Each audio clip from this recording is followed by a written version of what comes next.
Deixa ela aí. E sabem que eu fui estudar sobre esse mandamento e eu tenho uma mania de estudar assim. Eu gosto de, quando eu vou estudar um texto, eu pego o capítulo, vou no versículo e vou versículo por versículo. Quando eu vi que o meu tema era não adulterarás e não furtarás, parece que não adulterarás, não furtarás. Eu falei, nossa, será que tem pouca coisa? Tem tanta coisa, né, por trás de não adulterarás e não furtarás. E é isso que a gente vai compartilhar hoje. Como eu falei na minha oração, eu não sou casada, mas vou casar em breve com esse homem lindo aqui. Então, para mim foi ótimo ter estudado isso, porque, aliás, eu acho que curso de noivo devia falar sobre o adultério, porque quando você estuda sobre adultério, você percebe a importância da fidelidade no casamento. Então, é importante estudar. Mas eu vi na palavra de Deus, aprendi muito com a palavra de Deus sobre a questão desse mandamento, principalmente, mais até do que o não furtarás, o não adulterarás. Então, se a gente for ler lá em Êxodo 20, diz assim, 20:14, não adulterarás. Vamos repetir? Não adulterarás. E o 20:15, não furtarás. Vamos repetir? Não furtarás. É engraçado que às vezes as pessoas dizem, você não pode falar muito não, né? Tem uma linha pedagógica aí que diz, não, você não pode falar muito não. Você reforça o positivo, né? Você fala, em vez de você falar, não corra, que aliás, não corra no corredor. Corredor é para correr, né? Mas na escola a gente fala, não corra. Tem pessoas que dizem, não, é melhor você dizer assim, ó, caminhe, né? Vá andando. Mas na verdade, se a gente prestar atenção nos 10 mandamentos, ele começa com um monte de não. Não adulterarás, não furtarás, não dirás, não cobiçarás. Ou seja, Deus proíbe. É para ficar guardado na cabeça que isso não pode em hipótese nenhuma. E eu estava lendo um livro do O Poder dos 10 Mandamentos, do William Douglas. Ele dá um exemplo muito interessante. Ele começa falando esse versículo, Salmos 19:7. Vamos ler juntos? Diz assim, ó. A lei... Só os homens. Vamos lá? A lei... As mulheres. A lei do Senhor é perfeita e restaura a alma. A lei do Senhor, a palavra do Senhor, ela é perfeita. Os 10 mandamentos, eles são perfeitos, atuais, servem para os nossos dias, Não há nada que você possa dizer assim, não, isso serviu numa época, hoje não serve. Ela é atual, a lei do Senhor, e ela restaura a alma. O William Douglas, ele dá um exemplo fantástico. Quando a gente olha para essa foto, essa imagem, o que você lembra? Aeromoça, avião. Toda vez que você entra no avião, que você vai viajar, você pode até fazer escala. Tem uma aeromoça que entra, não é?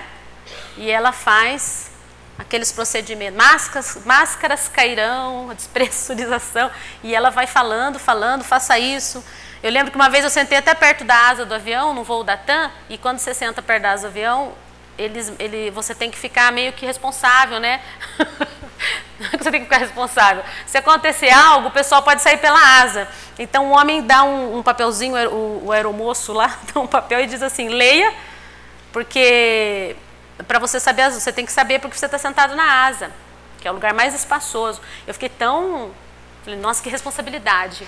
Aí eu comecei a perguntar para ele, nossa, mas e se acontecer isso? E ele começou a rir. Eu falei, não, mas porque eu falei, nossa, eu sou responsável por essa turma, se alguma coisa acontecer. E eu estava indo para Goiás e ele falou, eu falei, nossa, mas como que a gente escorrega na asa e cai no bote? Se precisar. Ele falou, não se preocupe, porque não tem mar daqui até lá. Então, se cair, não vai ter como se salvar.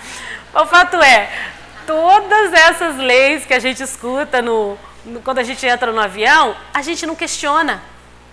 Você já parou pensando? Ninguém questiona. O máximo que você faz por medo de aviação é prestar muita atenção.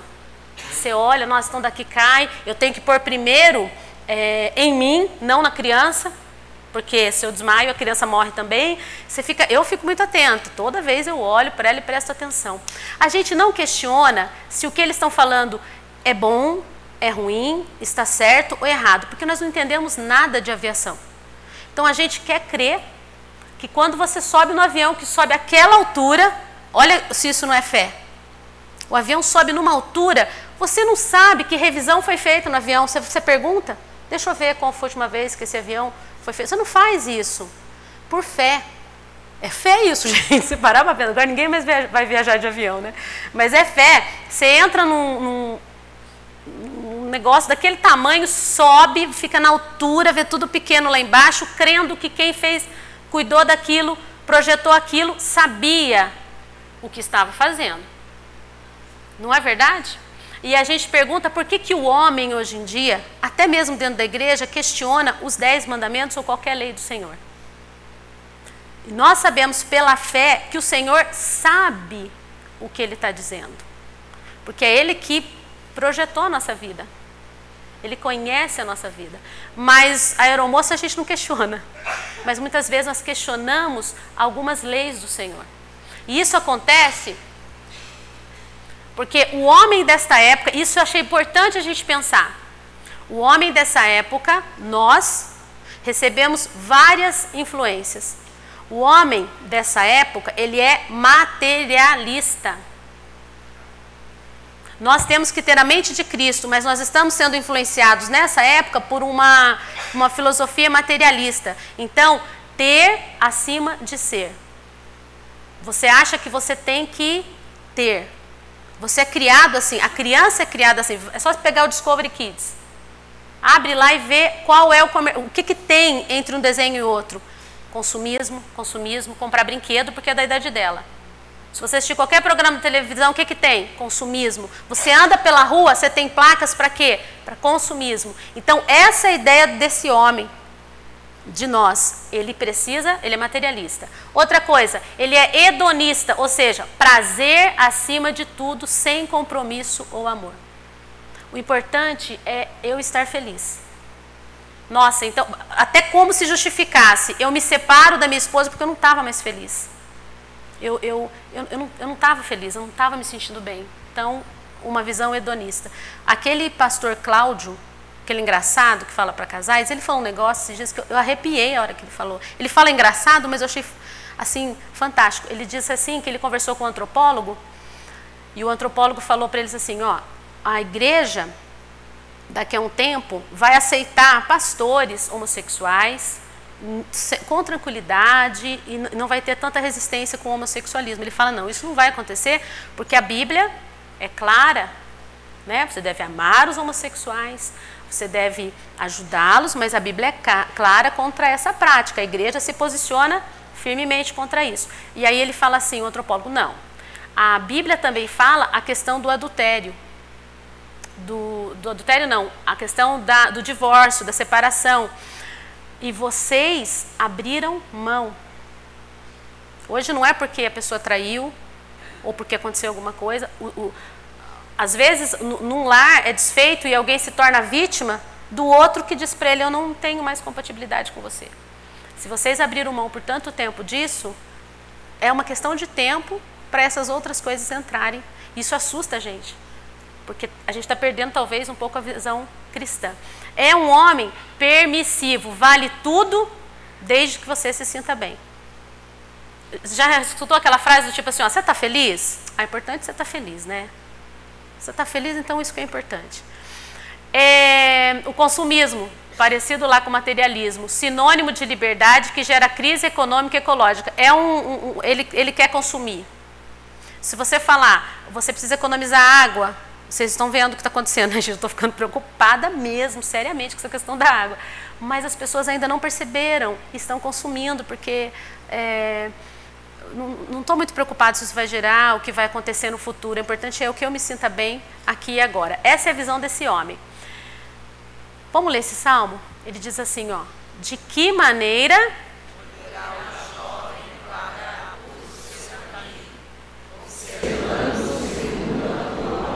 Por mais que esse homem, por mais que os nossos dias nos encham desse tipo de coisa que a gente acabou de citar, eu só consigo guardar puro, não contaminar o meu coração, se eu observar a palavra do Senhor. O meu padrão não é se eu me sinto bem ou não. olha, eu não sei se eu estou me sentindo bem no casamento, então isso abriu uma brecha para eu adulterar. Não, não é o meu padrão. O meu padrão de felicidade e de conduta está na palavra do Senhor. Uma coisa que eu achei, que eu gosto, um dos versículos que eu mais gosto é este aqui. Vamos ler também? Guardo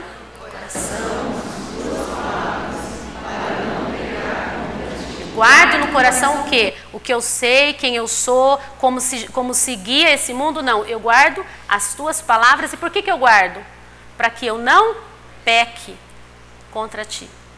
Então, o padrão, se eu estou num casamento que me pode levar, ou que eu estou vendo que vai adulterar, não é se eu estou me sentindo bem com aquela esposa, não é esse o meu padrão. Eu guardo a palavra do Senhor, que diz: não adulterarás, para eu não pecar contra ti. Por mais que a gente tenha a cosmovisão, o que é uma cosmovisão? É uma visão de mundo. Tá vendo o iceberg? Todo mundo usa esse iceberg, eu acho ele ótimo. A parte de baixo são as nossas crenças. Então você pode ver que o que aparece para as pessoas, o que vocês estão vendo de mim, a maneira que eu me visto. Hoje eu até lembrei do CTVAP quando a gente tinha aula, porque uma vez a gente estava falando sobre a maneira que se veste. Quando você vai dar aula, você precisa ver a maneira que você se veste, porque as pessoas estão olhando muito para você. Então você tem que de uma forma decente, confortável, não é? Não só quando você está dando aula, quando você está na igreja, de uma forma decente e confortável. Mas até a forma que eu me visto, ela reflete a minha cosmovisão. É impossível você ver uma pessoa vestida escandalosamente e você falar: ela é uma pessoa muito recatada por dentro. Não tem, porque bem lá dentro, né?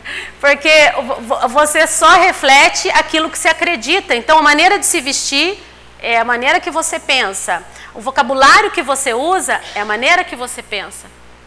O seu casamento é direcionado da maneira que vocês dois pensam. Isso é cosmovisão. O nosso desafio é que os grandes valores da moral pós-moderna, que é essa moral que nós estamos, esses todos que eu falei, elas se contrapõem à palavra de Deus. É o maior desafio. Quando você vê uma criança, dá até dó pensar que ela vai crescer nessa moral pós-moderna que é totalmente oposta à palavra do Senhor. É um desafio, um dos maiores desafios que nós temos.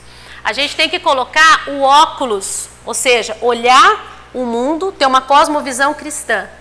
Os grandes, vamos ler essa frase? Olha, os grandes valores da...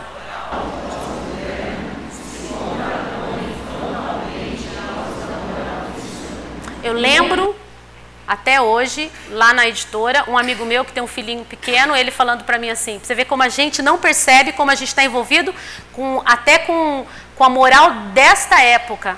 E como a gente tem que repensar as nossas práticas para ver qual é a que Cristo quer, a moral que Cristo quer. É um filho de um amigo meu que ele apanhou na escola, estava apanhando na escola. Aí ele falou para mim assim, na hora do almoço: ele tá lá, toda vez ele vai, ele apanha do amiguinho, o amiguinho bate nele. Aí eu falo para ele: não pode bater no amiguinho. Aí esses dias eu falei para ele: não bate no amiguinho. Bate no amiguinho, porque se você bater no amiguinho... É assim, Silvana, você bate no amigo, o amigo percebe que está apanhando e aí ele para de bater. Quantos de nós já pensamos por aí também? Mas daí eu estava falando para ele: mas veja bem, essa é a moral que não é de Deus. Eu acho até que funciona, sinceramente, por um lado, talvez, mas não é a moral de Deus. O que você tem que ensinar para o seu filho? O que a Bíblia fala? Se bateu, você dá. É difícil, não é? Mas é o que você tem, é a moral, é formar uma mente com uma cosmovisão cristã. E esse versículo fala, se essa moral deste mundo está tão corrompida, a Bíblia nos dá uma resposta disso. Olha só, ela diz que a gente não deve se conformar. Conformar é tomar a forma. Vamos ler esse versículo? E não...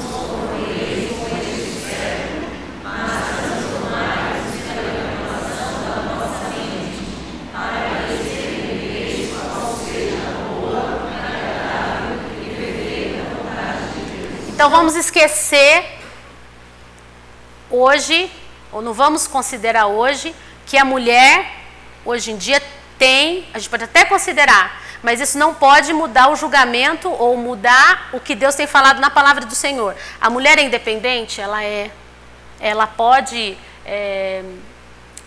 vamos dizer assim, Ela se vira sozinha? Ela se vira sozinha. É ou não é verdade? O homem hoje em dia está à frente de muitas tentações, porque como diz o pessoal, a mulherada está terrível, né? Eles falam aí, eles mesmos dizem. Pode estar acontecendo isso, mas vamos trazer cativo todo o nosso entendimento à palavra do Senhor. Independente do ambiente deste mundo, a nossa mente tem que estar cativa no que a palavra nos ensina. E a palavra diz em Êxodo 20, não adulterarás. Não adulterarás. Esse é o 7º mandamento. Quando o Senhor fala para Moisés não, coloca ali na lei não adulterarás, é importante a gente perceber que naquele ambiente era uma lei totalmente contrária à religião que existia ali ou por onde eles passavam. Porque aquela região do Oriente Médio, ela sancionava, ou seja, ela deixava, ela não se importava, não proibia não só a infidelidade como a promiscuidade. E isso acontece em várias outras cidades, até na época de Paulo. Lembra quando a gente estudou Coríntios? Tinha lá as prostitutas cultuais, ou seja, a questão da sociedade, o cristianismo, ele realmente fortalece a sociedade, porque vem uma lei que diz assim, ó, você não pode adulterar. O que era diferente, talvez até da prática que eles saíram lá do Egito, onde tinha talvez mais promiscuidade e mais infidelidade. Lá em Jó 31:11, abra lá em Jó 31:11, diz que esse crime de adultério era repugnante, era hediondo, gente, o adultério. Então, ele diz, lá Jó está se defendendo, falando, colocando diante de Deus a sua integridade. Então, no 31:11, vou ler o 10, não, o 9. Jó falando, se o meu coração se deixou seduzir por causa das mulheres, se andei à espreita à porta do meu próximo, então moa minha mulher para outro. Moa é assim, faça farinha, mais ou menos isso para o outro. Para outro, ou seja de outro, né? E outros se encurvem sobre ela, pois seria isso um crime hediondo. Era considerado um crime hediondo, tanto que era passível de morte. O adultério era passível de morte. Levítico 20:10 diz que morria. Aliás, tem alguns países muçulmanos que até hoje matam apedrejada as mulheres, né? Existia também, para casos de ciúmes, gente, eu achei isso o máximo. Abre lá em Números 5. Eu não sabia que tinha isso. Eu sabia que não tem nada de novo embaixo do sol. Mas tem aqui em Números 5, 11, nós não vamos ler o capítulo inteiro, mas do versículo 11 até o 31, se você ler, é interessante.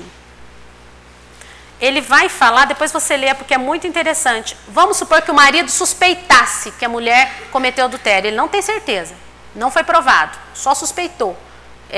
Tem alguns lugares que fala, até usa a palavra ciúmes. Sabe o que tinha que acontecer com essa mulher?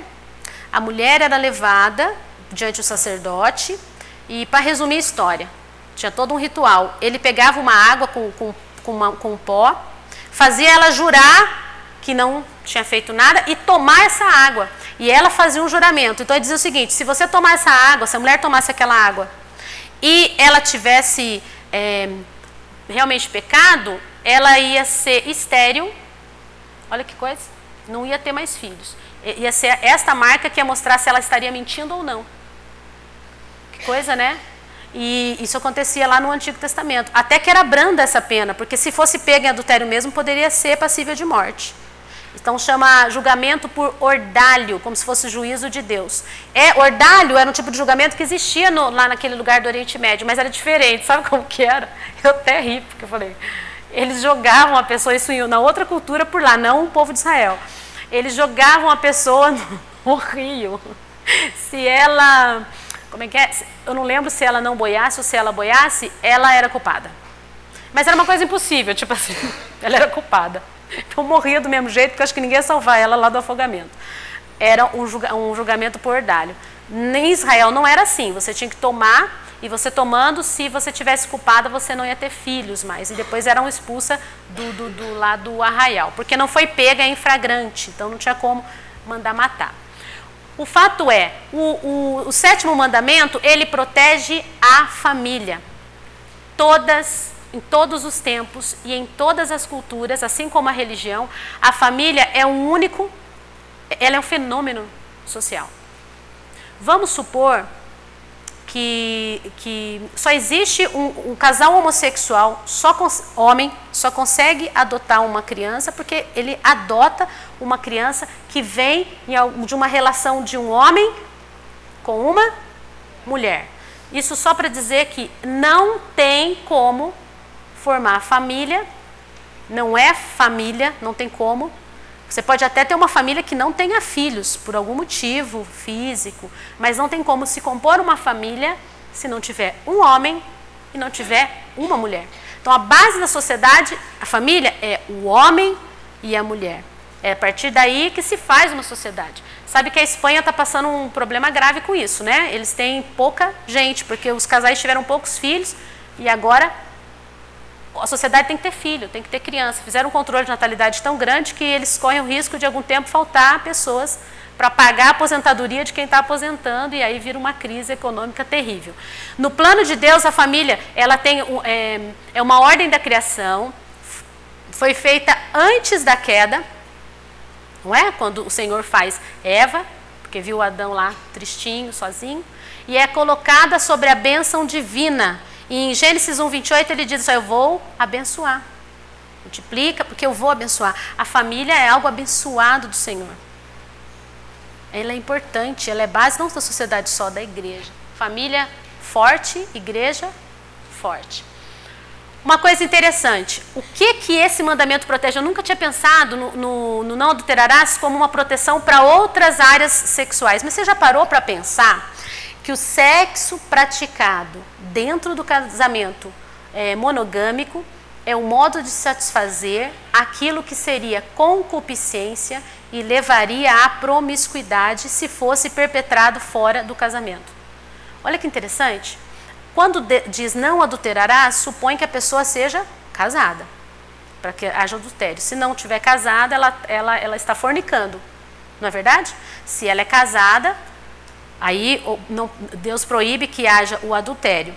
O fato é, essa preservação, quando Deus protege o casamento dessa forma, dizendo não adultere, Ele está também protegendo aquele casal e aquela pessoa de ir para a promiscuidade, não só pelo adultério, mas depois de se separar e ser uma pessoa promíscua. Aquele que casa com a adúltera também comete o adultério.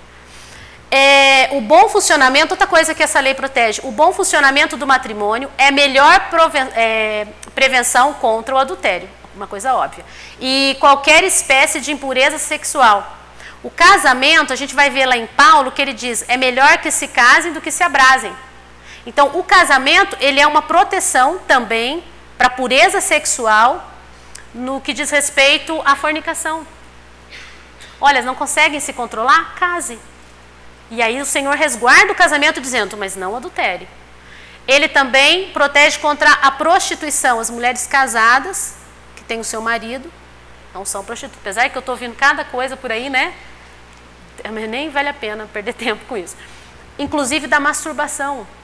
Porque a palavra de Deus diz, olha, se você não consegue, é melhor que você case. E também diz que alguns têm dons para não casar. Eu tinha essa dúvida, gente. Eu ficava assim, será que o dom de não casar... Eu abro a minha vida para vocês, né?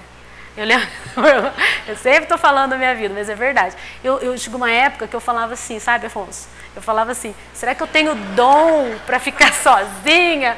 Aí eu pensava, mas se eu tivesse dom para ficar sozinha, eu não ia pedir. Eu ia gostar, porque eu acho que tem gente que gosta de ficar sozinho, né? Eu não tenho, gente, não tenho. Graças a Deus, Deus sabe da nossa necessidade. Mas pode ser que alguém tenha esse dom, que bom. Ele não vai correr risco de fornicar, nem de outros problemas que ele possa ter por não ser casado. Mas esse mandamento protege o quê? A pureza sexual.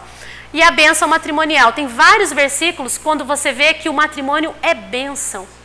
A visão do mundo de agora diz que não. Se você conversar com algumas pessoas que não têm a visão cristã, ela vai falar, mas você vai casar? Você vai se amarrar? Para que você vai fazer isso?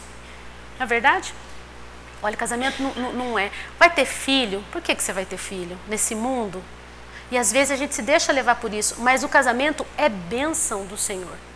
O casamento é bom. O casamento, a Bíblia compara ao relacionamento de Deus com a igreja. Como que isso pode ser ruim? Por que que a palavra de Deus ia usar essa metáfora entre o amor de Deus, né? Maridos, ame a sua mulher como Cristo. Olha a comparação que se faz. O casamento é bênção do Senhor. Ele deve ter as suas dificuldades, mas ele é bênção do Senhor. Ele é bênção. Uma coisa interessante também é a definição de adultério, que eu achei naquele livro A Ética dos 10 Mandamentos. Vamos ler essa definição? Olha que interessante. O adultério...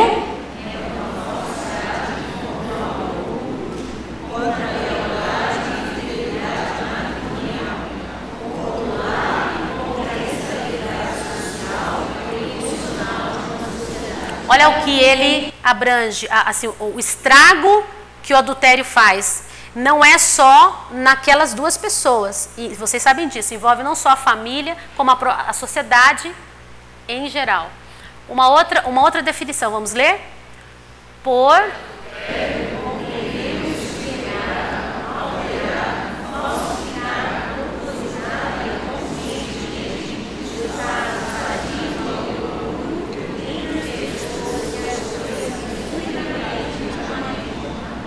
Você falou, até que a morte nos separe. Você falou isso. E você não cumpriu aquilo.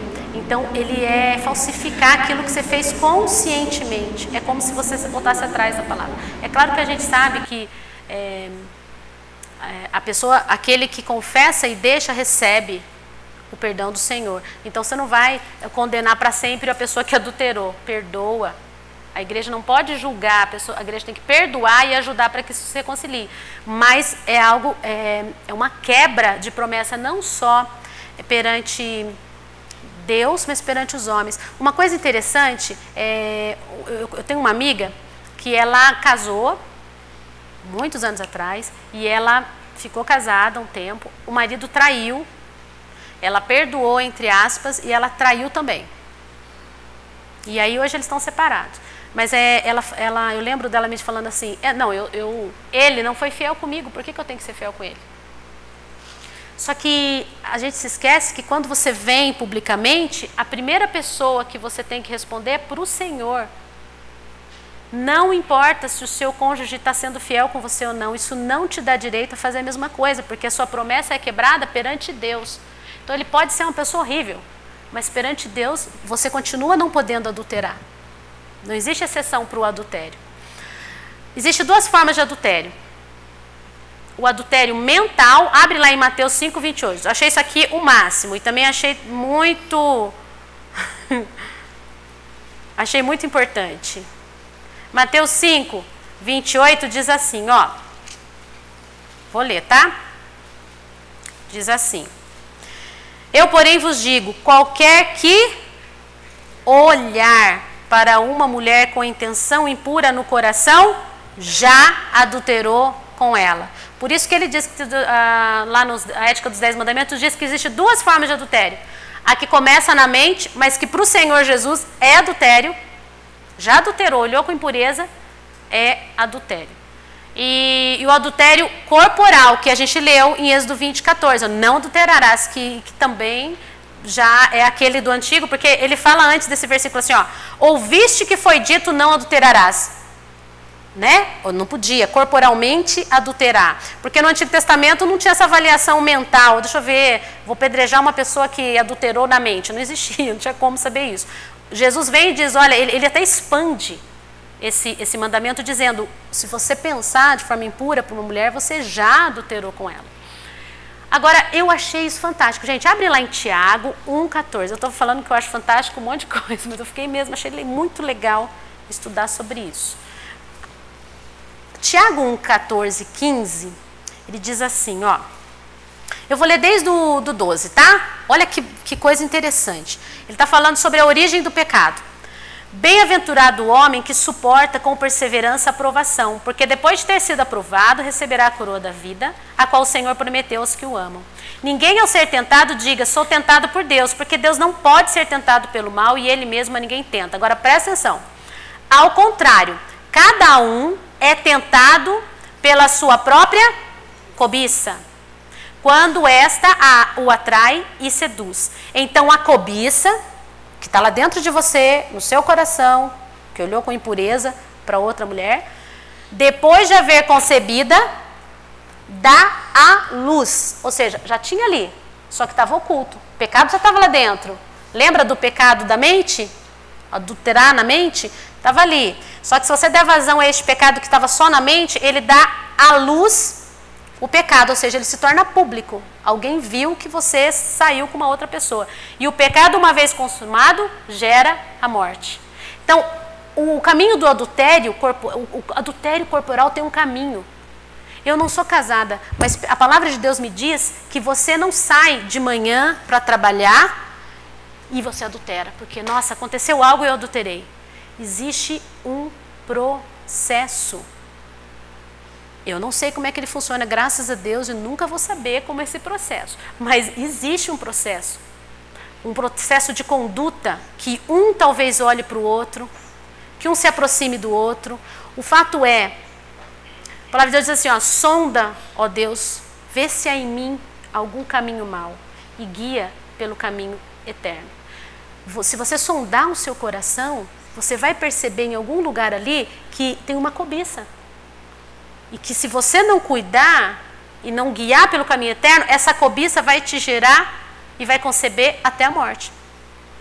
Então, o pecado não é o que está fora, mas é o que está dentro. Isso é muito importante, porque a gente pode, o homem, assim como Adão, fala, olha a mulher que o Senhor me deu. Como quem diz, não está dentro de mim. É porque o Senhor permitiu que situações estivessem perto de mim e eu pequei. O Senhor colocou aquela pessoa para trabalhar comigo que é tão sensual, que é tão amiga, e a minha mulher não é amiga. Isso não justifica o seu pecado de adultério. Porque a Bíblia diz que a origem do pecado é em você. É em você, não é no que está fora de você. Não é o que entra, mas é o que sai do coração. Uma outra coisa interessante, ó. Como é que eu alimento a cobiça? Gente, eu estava procurando na palavra de Deus os itens que eu estou colocando aí. 2 Pedro 2. Porque às vezes você fala, você não deve assistir filme, você não deve ver imagem, mas onde que está isso de fato na Bíblia? Eu achei tão interessante essa passagem. 2 Pedro.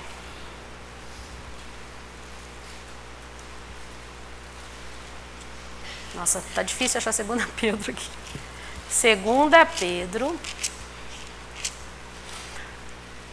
2, 7, 8. Resumindo, aqui ele está falando do caráter, falsos mestres e tal. E ele faz uma citação, olha lá, no 7, sobre Ló. Lembra quando Ló estava em Sodoma e Gomorra e tudo mais? Ele diz assim, ó, e livrou o justo Ló, afligido pelo procedimento libertino daqueles insubordinados. Agora olha o versículo 8. Porque este justo, pelo que via e ouvia, via e ouvia, quando habitava entre eles quem? O povo de Sodoma lá e Gomorra. Habitava entre eles, atormentava a sua alma justa, cada dia, por causa das obras iníquas daquele. Ele está dizendo que Jó era atormentado pelo que ele via e pelo que ele ouvia. Eu fiquei pensando, Jó era atormentado, não tinha muita escolha. Ló era atormentado, não tinha muita escolha. Até o ponto que o Senhor permitiu que ele saísse. Nós, às vezes, nos atormentamos porque queremos. Imagens. Você passa a televisão, tem imagens. Às vezes a gente até se habituou com a imagem de ver uma mulher com aquelas roupinhas, Faustão, essas coisas todas. Você fala, não, já está acostumado. Vem uma pessoa de fora, fica horrorizado. A gente parece que se acostuma com esse tipo de coisa. Só que está alimentando a cabeça, principalmente do homem, com imagens que pode gerar cobiça. Outra coisa, novelas. Minha sobrinha pequenininha viu, porque a moça que trabalha na casa da minha irmã gosta de novela. Então botou ela sentada lá muito tempo atrás e viu uma novela. E ela disse assim, a gente estava falando de namoro, ela falou, quando você namora, você beija forte. Aí nós paramos assim, olhamos, o que é beijar forte, Isabela? beija forte, aí nem vou explicar para vocês as coisas que ela explicou. Aí minha sobrinha estava lá e falou, estava com uma aliança assim, igual a minha de compromisso, ela falou, não, namorado não pode fazer essas coisas que você está falando. Quem casa pode. Eu acho que ela tinha visto, olha o perigo, na televisão, um casal tomando banho. E ela viu que era namorado, porque a novela aparece essas coisas, gente. E ela viu. Então, aí a minha sobrinha, aí a minha sobrinha falou, eu não posso tomar banho com o Ediel. Não pode. Quando a aliança vem pra cá, porque a criança é muito visual, né? Ó, quando a aliança fica de olho e vem pra cá, ou seja, você casou, Isabela, aí pode. Foi até engraçado porque ela falou, então a mamãe pode tomar banho com o papai? Mamãe pode tomar banho com o papai. Fabiana pode? Não pode. Não pode. Mas isso já foi inculcado na cabeça dela. Série Conectar, vamos escrever sobre Betseba. Aí a escritora colocou para poder amenizar assim, Davi queria namorar com Betseba. E a gente substituiu, porque namoro não é o que Davi fez com Betseba. Ele estava adulterando mesmo. Então, o que a gente vê, programas, internet, isso pode gerar, assim como Jó via e ouvia e ficava atormentado, a gente deve fugir disso. Nudez, roupas indecorosas e ociosidade. Segundo livro, né, Samuel 11:2, vai contar a história de Davi com Betseba. Vocês lembram bem o que aconteceu lá, né? O que Davi estava fazendo? Ele estava trabalhando? Estava paradão, todo mundo foi para a guerra, todo mundo ocupado, tendo o que fazer, e o Davi lá sem ter o que fazer, 11:2. Olha o que acontece, decorrido um ano, no tempo que os reis costumavam sair para a guerra, os reis costumavam nessa época ir para a guerra, tinha que estar trabalhando, vamos dizer assim. Enviou Davi a Joabe e seus servos com ele e a todo Israel, que destruíram os filhos de Amon e sitiaram Rabá, porém Davi ficou em Jerusalém. Ociosidade. Uma tarde, levantou-se Davi do seu leito, já devia não ser tão cedo, e estamos massacrando Davi, né? Mas é verdade. E andava passeando no terraço da casa real. Daí viu uma mulher que estava tomando banho. Era ela muito formosa. Ninguém, acho que nem naquela época, eu posso estar errada, toma banho de roupa, né? Então, nudez, ver coisas assim de nudez, ou se tivesse com algum tipo de roupa, era uma roupa que mesmo assim demonstrava a beleza dela. E uma coisa interessante, que não sei se alguns comentaristas dizem que o fato dela estar lá tomando banho não era o lugar apropriado para o banho. Porque não se podia ter um lugar apropriado para o banho que alguém pudesse ficar olhando você tomar banho, ainda mais naquela época. Então ela também já estava se colocando ali para qualquer um ver. E isso, vocês sabem o que gerou. A desgraça que foi isso na vida de Davi, porque ele olhou, cobiçou, entrou no coração dele. Então, como que alimenta a cobiça? Se você assistir as coisas. Se você se colocar roupas que não agradam a Deus, você faz o outro adulterar, inclusive na igreja. O tipo de roupa que você coloca para ver, as mulheres principalmente, né?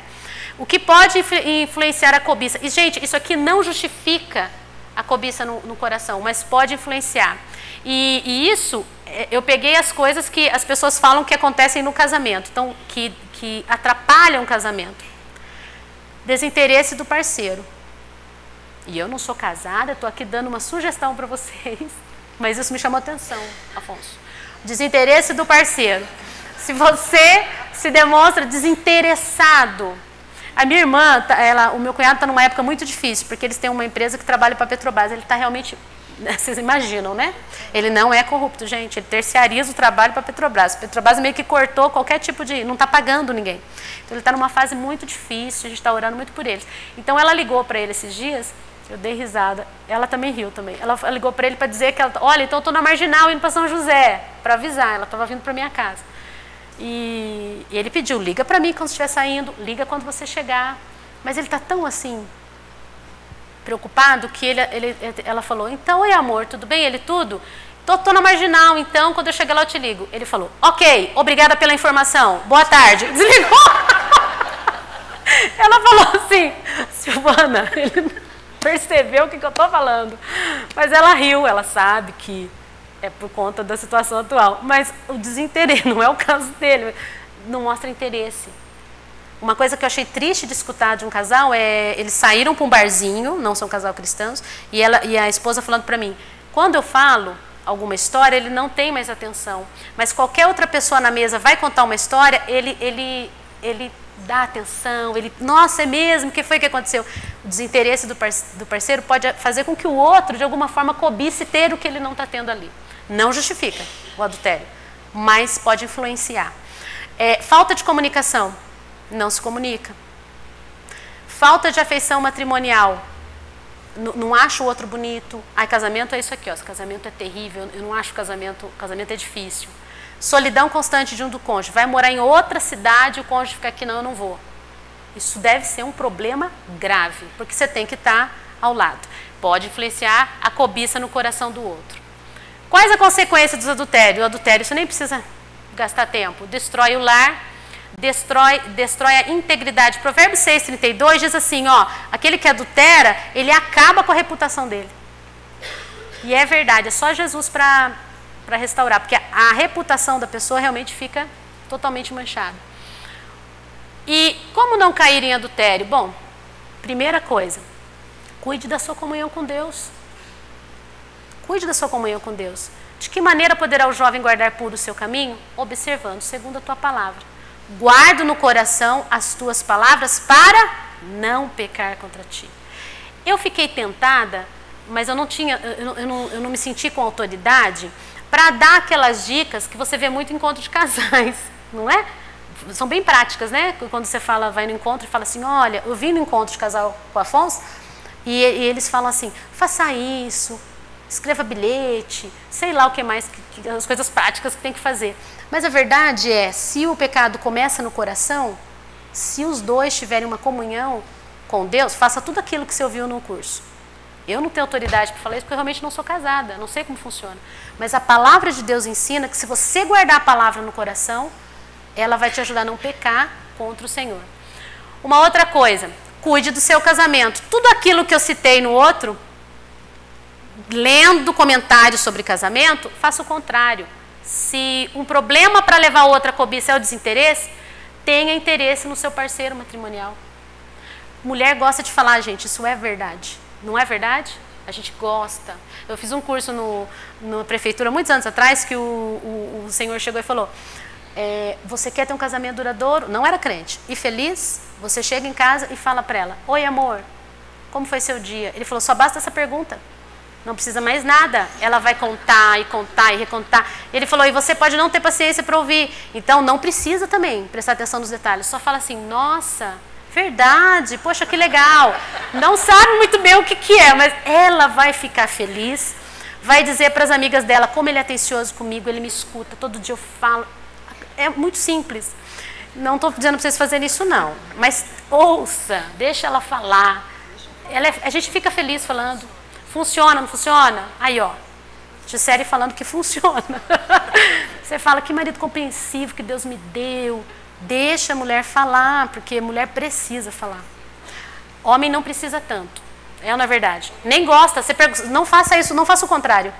Amor, como é que foi seu dia? Ele vai falar, puxa, que chato ter que contar tudo. Porque a mulher pergunta os detalhes, né? Ele não gosta de falar muito do dia, né? Me dizem.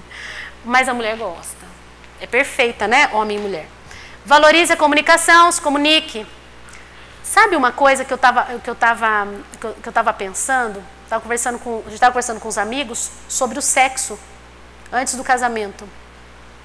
E eu e o Afonso conversa muito sobre isso, pensando assim, as pessoas às vezes que vêm do mundo, que tem uma vida sexual e vêm para a igreja, elas pensam assim, mas como que eu vou casar com uma pessoa que eu não sei como é sexualmente? Tem gente que pensa isso.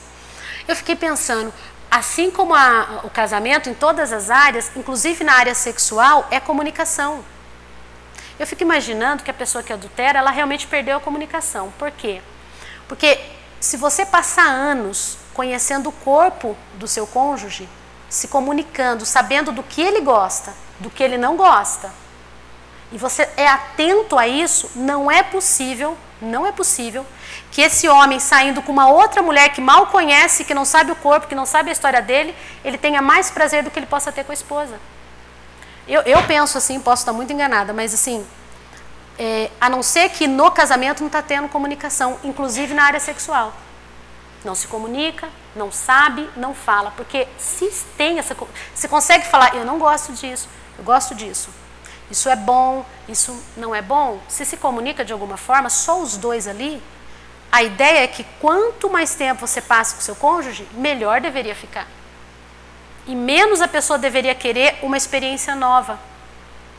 É ou não é verdade? Eu imagino que a comunicação é fundamental, inclusive sexualmente. Então ela não precisa ter uma relação sexual antes do casamento para saber se isso vai dar certo.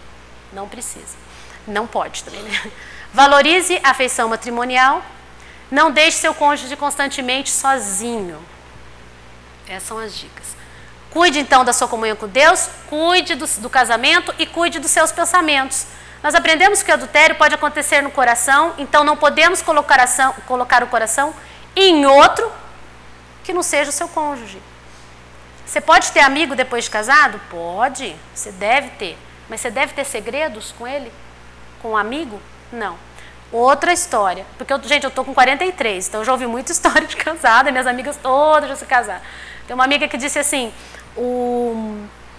nossa, o amigo do meu marido me cantou. Ele fiquei muito chateado, se eu contar isso pro meu marido, ele acho que vai perder a amizade com ele, mas ele estava bêbado, então não sei se ele mesmo me cantou assim porque ele está bêbado ou se ele está mesmo fazendo isso. E aí ela falou para mim, eu vou chamar ele para conversar. Eu falei, quem que você vai chamar, o seu marido ou o amigo do marido? Não, vou chamar o amigo do marido, vou conversar com ele porque eu não quero que perca a amizade. Eu falei, você está completamente errada, porque você vai ter um segredo com o amigo do marido que o marido não sabe. Então, evita ficar perto dele, mas não tenha segredo com qualquer outra pessoa que não seja seu marido. Não tenha segredos. Ele tem que saber de tudo da sua vida. Imagina como eu me sentiria. Não, ele sabe disso, mas você que é minha esposa não sabe. Não, isso não pode acontecer. A infidelidade é algo que acontece no interior de cada indivíduo, para depois ela ir para fora. Então, a gente tem que manter o nosso pensamento em tudo que é. Vamos ler as palavras que estão grifadas? O nosso pensamento tem que estar em tudo que é verdadeiro, honesto, justo, puro, amável, nisso ocupai o vosso pensamento. Amém? Vou tentar falar o não furtarás. Queria fazer igual o pastor. Não matarás. Gente, é o seguinte, o não matarás não mate ninguém. Não furtarás, não roube de ninguém. Mas acho que dá tempo da gente falar um pouquinho do não furtar. É que cada mandamento ele é tão interessante que daria uma aula para cada um, né? Ficaria um tempão estudando. Não furtarás. Proteção. Então, enquanto não adulterarás protege o casamento, não furtarás protege a propriedade e o trabalho. Mas muito além disso. Então, vamos lá. A palavra roubo, você sabe que existe uma diferença entre roubo e furto.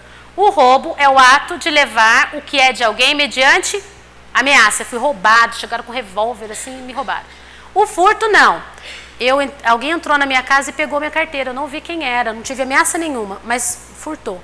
Lá está não furtarás. Aí você vai pensar, qual dos dois casos? Será que Deus está falando que sobre ameaça eu posso roubar? Não. A palavra é ganave, mais ou menos isso. Lá no hebraico. E essa expressão, ela envolve muito mais do que apenas o furto e o roubo. Ela envolve os dois. Está dizendo, não pode roubar, não pode furtar. Traduzida como furto, mas é para os dois casos. E muito além disso. É muito mais do que furtar ou roubar objetos. Vocês estão entendendo? Não se limita só a objetos quando ele diz não furtarás. O que a gente pode definir por ganar? Vamos pegar na Bíblia, fazer um panorama da onde tem essa palavra para a gente entender qual é o sentido dela, da expressão real. Quando ele diz não furtar e não roubar, se refere a objetos. Porque Gênesis 44:8, eu já imaginei que a gente já está em cima do horário, então eu já botei os versículos ali, mas se você quiser procurar, fique à vontade. Gênesis 44:8 diz assim, eis que o dinheiro que temos achado nas bocas dos nossos sacos te tornamos a trazer desde a terra de Canaã. Como, pois, furtaríamos a casa do teu senhor prata ou ouro? É a história de José. Lembra quando os irmãos vão? Põem lá o dinheiro na boca do... Eu li esses dias até. Então, furtaríamos, está falando de objetos, certo? Outro caso, animais, bois e ovelhas. Também usa-se quando se roubava ou furtava, também está na Bíblia, em Êxodo 22. Se alguém furtar, é ganave, mesmo jeito. Boi ou ovelha, e o degolar ou vender, por um boi pagará 5 bois, e pela ovelha, 4 ovelhas. Então, se você roubar um animal, também é ganave. É o não furtarás lá da Bíblia. Dinheiro e outros objetos. Aqui a gente está vendo propriedades. Deus está falando, não roube a propriedade de ninguém.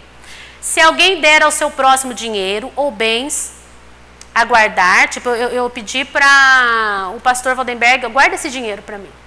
E isso for furtado da casa daquele homem, roubar o pastor do dinheiro que ele estava. O ladrão, se for achado, pagará o dobro. Se for achado o ladrão, ele vai pagar o dobro. Isso também, a palavra ganave, furtar dinheiro e outros objetos. Tem esse ganave que eu achei joia também. Ó, lembra da história de Jacó e Labão? Que ele fala, faz um acordo entre os dois, porque ele já tinha pago pelas mulheres lá que ele casou, né, o Jacó, e ainda estava trabalhando para o sogro dele. Aí ele fala, eles fazem um acordo e ele diz, assim testificará por mim a minha justiça no dia de amanhã, quando vieres e o meu salário estiver diante de tua face, tudo que não for salpicado e malhado entre as cabras e moreno entre os cordeiros, ser-me-á por furto. Porque ele podia ficar com a salpicada e com a malhada. Então, se tivesse alguma coisa diferente. Ganar também, então, tem a conotação de desonestidade nos negócios. A mesma palavra que está em Êxodo 20:15. Furtar e roubar é quando você é desonesto nos seus negócios. Seria substituindo, dizer assim, não furtarás seria, não seja desonesto nos seus negócios. Outro momento, Raquel furtou os ídolos do lar. Vocês estão lembrados dessa passagem? Jacó sai e Raquel, nunca entendi aquilo direito. Por que ela furtou aquilo? Eu falei, nossa, ela era idólatra, né? Por que ela pegou o ídolo do lar se eles eram a nação? Enfim, nunca entendi por que ela fez aquilo. Hoje eu entendi essa semana por que ela furtou aquele ídolo do lar. E havendo Labão ido a tosquear as ovelhas, furtou Raquel os ídolos que seu pai tinha. Sabe por que ela furtou? Os comentaristas dizem que quando a pessoa tinha o ídolo do lar, garantia a ela uma parte da herança. Que coisa, né? Então, ela não foi um furto apenas de um objeto. Aqui a gente vê, não furtarás no sentido, não trapaceie. Ela sabia que ela estava indo embora, mas tipo assim, ela quis dar um jeito dela receber alguma parte dessa herança. Então, não é apenas o furto em si daquele objeto. Mas por trás tem a expressão, a ideia de não trapaceie. Às vezes a gente acha que isso não é furto. Não, mas olha, se eu fizer assim, desse jeito, a lei de certa forma me garante, mas você sabe que você está trapaceando. Então a palavra de Deus diz, olha, não trapaceie. Ganaf também, esse é maravilhoso, ó. Não é maravilhoso furtar o coração das pessoas, mas essa ideia da palavra é interessante. Furtar o coração, enganar. E Jacó, aí está traduzido na Bíblia, logrou a Labão o arameu, porque não lhe fez saber que fugia. Logrou seria o sentido de, é o mesmo ganave, furtou o coração, decepcionou. Jacó era um enganador, né? Ele decepcionou. Então, furtar também, não furtarás, tem o sentido. Não furte o coração das pessoas. Eu achei isso tão fantástico. Olha só outro versículo. Então disse Labão a Jacó, que fizeste que me lograste e levaste as minhas filhas como cativas pela espada? Por que você fez isso? Por que você fugiu dessa forma? Porque fugistes ocultamente e lograste-me.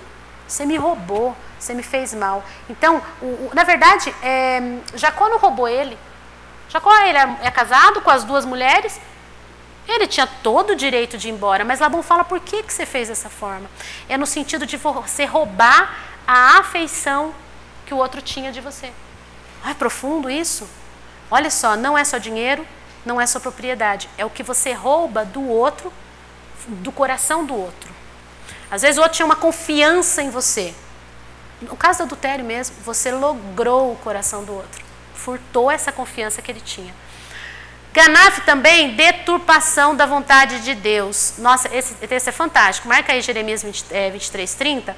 Portanto, eis que eu sou contra esses profetas, diz o Senhor, que furtam as minhas palavras. Esse furtar é o mesmo Ganaf de Êxodo, que Deus diz, não furtarás. Então Deus está dizendo, não furte objetos, não furte animais, não engane as pessoas, ludibrie as pessoas. E ele está dizendo também, não furte as minhas palavras. Ele está se referindo aqui, Jeremias, o furto das palavras de Deus. Quando alguém coloca como palavra de Deus, dizendo, olha, Deus me disse que você deve fazer isso, é considerado furto. Não tem que ter um temor nisso, gente?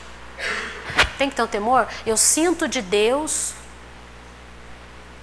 e não é de Deus de repente. Então, vigiar o que se fala em nome de Deus. Vigiar o que se prega em nome de Deus. Porque Ganaf também é furtar a palavra de Deus. Parece que não é possível isso, mas é possível e Deus manda a gente não fazer em Êxodo 20:15. E raptar. Furtar também é raptar, não raptem ninguém. Às vezes a gente vê uns bebezinhos tão bonitinhos, a nenenzinha dela, eu falei, ai, esses nenéns que nasceram, as meninas, os menininhos, eu olho, dá um vontade de... Não pode furtar, nem não pode raptar, não pode. Porque de fato fui roubado da terra dos hebreus, é José falando. E tampouco aqui nada tenho feito para que me pusessem na cova. Raptar, furtar no sentido de raptar, raptado. Ele falou, fui roubado, sequestrado da casa dele. Olha só. Portanto, vamos ler isso? Então, resumindo, não é só você não roubar dinheiro das pessoas que está dizendo Êxodo 20:15. Vamos ler o que significa o oitavo mandamento? Portanto, o oitavo...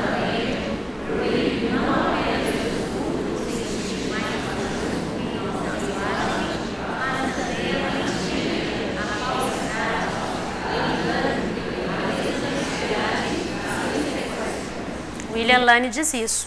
Não é só furtar coisas.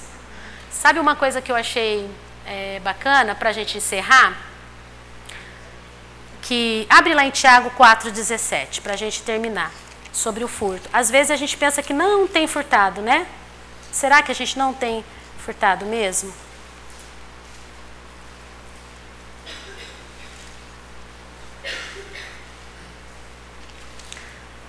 Tiago 4, versículo 17, diz assim: portanto, aquele que sabe que deve fazer o bem e não faz, nisso está pecando. Não furte o bem. Porque a palavra de Deus diz que quando você sabe um bem que você tem que fazer e você não faz, você está pecando. E furtar é pecado. Não furte o bem das pessoas. O bem que você sabe que você pode fazer para sua esposa, o bem que você pode fazer para os seus pais, para os seus amigos, para a igreja, não furte o bem. Romanos 12:17, abre lá em Romanos, porque a gente pensa que não está furtando quando a gente deixa de fazer o bem, mas a gente está furtando, porque a gente sabe o que pode fazer e não faz. 12:17 diz assim, ó: não torneis a ninguém mal por mal, esforçai-vos por fazer o bem perante todos os homens. Não furte o afeto das pessoas. Isso é uma preocupação muito grande para mim, de decepcionar as pessoas e de alguma forma não ser um padrão. A gente sabe que é só pela misericórdia de Deus, né, gente? Porque a gente está aqui, o pastor sabe disso, estava falando com a Juscelia antes de começar a aula, a gente se sente... É só pela dependência do Senhor, né? A gente está falando, sabe que peca, que erra, que está falando, está trabalhando na própria vida para fazer certo, mas é com a autoridade do Senhor que a gente vem na frente, né? Então, eu tenho muita preocupação em não furtar o afeto. Não furta o afeto do filho, a confiança dos seus amigos, das pessoas que confiam em você. Isso é precioso perante o Senhor. A palavra de Deus diz isso, olha lá, vou ler de novo. 12:17. Não torneis a ninguém mal por mal, esforçai-vos por fazer o bem perante todos. Isso me dá um negócio até. Porque eu, sinceramente, sabe essa moça que a gente orou no começo? O Afonso sabe disso. O Afonso até orou por mim, ficou preocupado. Porque eu falei, ai, Afonso, eu recebi a mensagem às 5 da manhã. Eu fiquei muito brava. Eu falei, olha, Deus, olha, Senhor, eu tô aqui orando. Eu estava sozinha, assim, acordei meio assustada. Falei, Senhor, eu tô aqui orando, mas, sinceramente, minha vontade é de pedir pro Senhor mandar matar todo esse povo. Porque no Antigo Testamento não era assim? Vinha o anjo com uma espada e tchum, matava todo mundo e acabou. Porque a Bíblia até fala que o amor de muitos esfriará. A gente não consegue ter muito amor por uma pessoa que sequestra meninas e vende no mercado para prostituição. Então, assim, é difícil isso. Mas até para essas pessoas, a Bíblia fala, para todos, perante todos os homens, esforçai por fazer o bem. Não furte o afeto das pessoas. E por último, Romanos 12, 18. Se possível, quando depender de vós, tende paz com todos os homens. Não furte a paz do outro. Se você sabe que uma atitude que você vai fazer vai tirar a paz da pessoa, não faça isso. Não furte a paz do outro. Amém? Fechar os nossos olhos, pedir para o Senhor nos ajudar. Aquele que pensa que está em pé, cuide para que não caia. Talvez você hoje pensou, não, mas eu estou muito longe do adultério, porque meu casamento está muito bom. Não pense assim. Cuide do seu casamento. Às vezes a gente olha para algum irmão que adulterou e pensa, mas que coisa horrível que ele fez. Nossa, como é que ele teve coragem de fazer tudo isso? Não fale, não pense, ore por ele, porque você não sabe se amanhã você pode passar por uma situação difícil. Não julga, não julga. Aquele que pensa, né? Ele nem tá, ele pensa. Fechar os nossos olhos, pedir a misericórdia do Senhor, porque é só por meio dela que a gente consegue cumprir a lei de Deus. Senhor, nós te somos gratos, porque o Senhor nos deu uma família, o Senhor nos deu uma igreja para que a gente aprendesse sobre essa família. Senhor, nós te pedimos a tua misericórdia sobre a nossa vida, a vida da nossa igreja, as famílias da nossa igreja. Te pedimos a tua misericórdia pelos casais que já se formaram, misericórdia para os casais que ainda hão de se formar, misericórdia, Senhor, para os adolescentes que hão de procurar ainda o seu cônjuge. Senhor, nos ajuda a ser uma igreja forte, de casais fortes, Senhor Deus. Toda a cobiça que entrar no nosso coração, Senhor Deus, que o Senhor nos deixe atento a ela, que o Senhor nos guie para o caminho do bem, pelo teu caminho. Senhor, que o Senhor sonde o nosso coração e que nós mesmos possamos pedir isso ao Senhor, que o Senhor venha sondar o nosso coração cada dia. E se tiver um caminho mau, Senhor, nos ajuda a andar pelo caminho bom. Senhor, sinceramente, eu não penso que eu estou livre de qualquer coisa desse tipo. Que esse seja a nossa dependência. Sabemos que por nós mesmos somos capazes de nada. Fortalece os casamentos. Se tem alguém aqui que está com cobiça no coração, Senhor Deus, para algum tipo de adultério, Senhor, que o Senhor tire ainda esta manhã aquilo que está mais no íntimo da pessoa, do casamento, aquilo que ninguém sabe, aquele pecado mental que começou na cobiça do coração, Senhor, que em nome de Jesus seja retirado esta manhã. Que volte a olhar para a tua palavra e veja o valor da família, Senhor Deus, o valor do casamento. Renova, Senhor, os casamentos que estão aqui, aqueles que hão de surgir, Senhor Deus, ainda este ano. Renova, Senhor Deus, a maneira de pensar dos adolescentes sobre casamento, para que comecem a vida com um namoro forte, um casamento forte. E nos ajude a cumprir toda a sua lei, Senhor Deus, nos ajude, porque é só pela tua misericórdia. Te agradecemos por essa manhã, Pai, em nome de Jesus. Amém. Amém, irmãos? Amém. Domingo que vem, qual que é o último, penúltimo? Vamos lá, gente. Nem eu estou lembrando. Não cobiçarás e não dirás falso testemunho. Amém?